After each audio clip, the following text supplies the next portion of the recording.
آپ صلی اللہ علیہ وسلم میں بتاتے ہیں کہ 3 اصحاب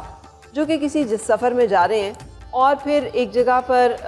بارش ہوتی ہے، بہت زیادہ طوفان ہوتا ہے، ایک غار میں پناہ لیتے ہیں اور اس غار کا دہانہ جو ہے وہ ایک بڑے پتھر کے ساتھ بند ہو جاتا ہے۔ اب یہ ایک مصیبت میں، ایک ابتلا میں مبتلا ہیں اور سمجھ نہیں آ رہی کہ اس مصیبت سے نکلنے کا راستہ کیا ہو، اور اس مصیبت سے نکلتے ہوئے اب وہ سوچتے ہیں کہ کیا کیا جائے۔ تو ہر ایک جو ہے وہ اللہ تعالیٰ سے دعا کرتا ہے اور اس دعا میں وہ اپنا ایک ایسا عمل یاد کرنے کی کوشش کرتا ہے جس نے خالص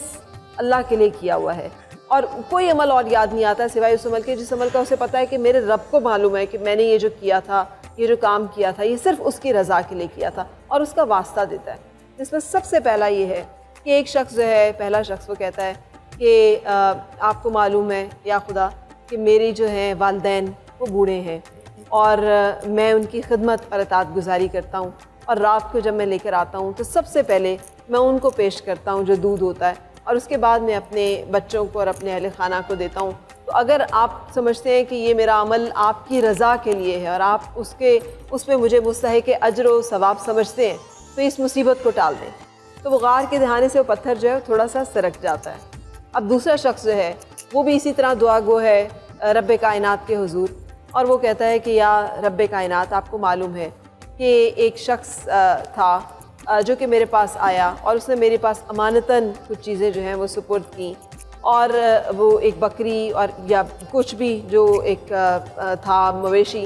اور پھر وہ چلا گیا اور میں نے اس کو پالا پوسا، اس میں بہت تعداد میں برکت ہوئی اور اس کی تعداد جو ہے بہت بڑھ گئی، اور ایک عرصے کے بعد وہ آیا اور اس نے مجھ سے مطالبہ کیا، تو بجائے اس کے وہ 2 بکریاں دینے کے میں نے اسے وہ تمام مال جو ہے وہ اس کو دیا۔ تو اگر آپ سمجھتے ہیں کہ میرا یہ عمل خالص آپ کی رضا کے لیے تھا، یہ امانت کا جو میں نے اس کا پوری امانت لوٹانے کا جو کسب کیا آپ کے خوف سے، تو اس کا اجر و ثواب اگر آپ سمجھتے ہیں کہ یہ آپ کے لیے تھا اور مقبول تھا تو اس مصیبت کو ٹال دیجئے۔ تو غار کے دہانے سے پتھر تھوڑا اور سرک جاتا ہے۔ اور پھر تیسرا ایک شخص جو ہے وہ اپنی خلوت کے ایک واقعے کا جو ہے وہ ریفرنس دیتا ہے کہ مجھے خاتون بہت پسند تھیں اور مجھے بہت اپرچونٹی تھی کہ میں اس کے ساتھ کوئی رشتہ اور تعلق استوار کر سکتا، لیکن اس نے مجھے آپ کا، اللہ کا واسطہ دیا، تو میں نے پورا اختیار رکھتے ہوئے بھی اپنا قصد اور اپنا ارادہ اور اپنی نیت جو ہے اس پہ قابو پا لیا۔ تو آپ سمجھتے ہیں کہ اگر یہ عمل آپ کی رضا کے لیے تھا تو آپ اس کا اجر و ثواب اگر دیتے ہیں تو اس مصیبت کو ٹال دیجیے، اور غار کے دہانے سے وہ پتھر سرک جاتا ہے۔ کہنے کا مطلب یہ ہے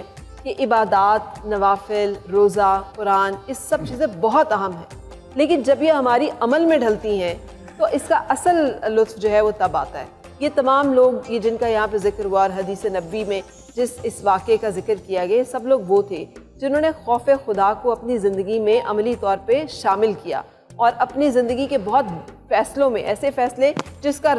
رازدان صرف وہ ہیں اور ان کا رب ہے، وہاں پر انہوں نے اپنے رب سے ڈر کر ایک برے عمل کرنے سے خود کو روکا، تو اس کی جزا انہیں ملی۔ روزہ بھی دراصل یہی ٹریننگ ہے، اور ہم سب اس ٹریننگ کا ایک اکٹھے اس ٹریننگ پروگرام کا حصہ ہیں، اور ایک دوسرے کو مدد کرنے کا وقت بھی ہے کہ اگر کوئی تھوڑا سا ویک ہے تو اس کو تھوڑی زیادہ ہیلپ کی جائے، اور اسی مقصد کے لیے یہ ٹرانسمیشنز جو ہیں ہم سجاتے ہیں، اس میں ہم بیٹھ کے مختلف ایسے موضوعات پہ بات کریں کہ ہو سکتا ہے کہ ایک دوسرے کو بات کہنے سے، سننے سے، بعض اوقات آپ کسی کو کوئی بات کہہ رہے ہوتے ہیں تو آپ کو خود وہ بات زیادہ سمجھ آ جاتی ہے، آپ کے اپنے لیے اس میں زیادہ رحمت اور برکت ہو جاتی ہے۔ اپنے گھروں میں بھی ایسی محفلوں کا ہم اہتمام کریں۔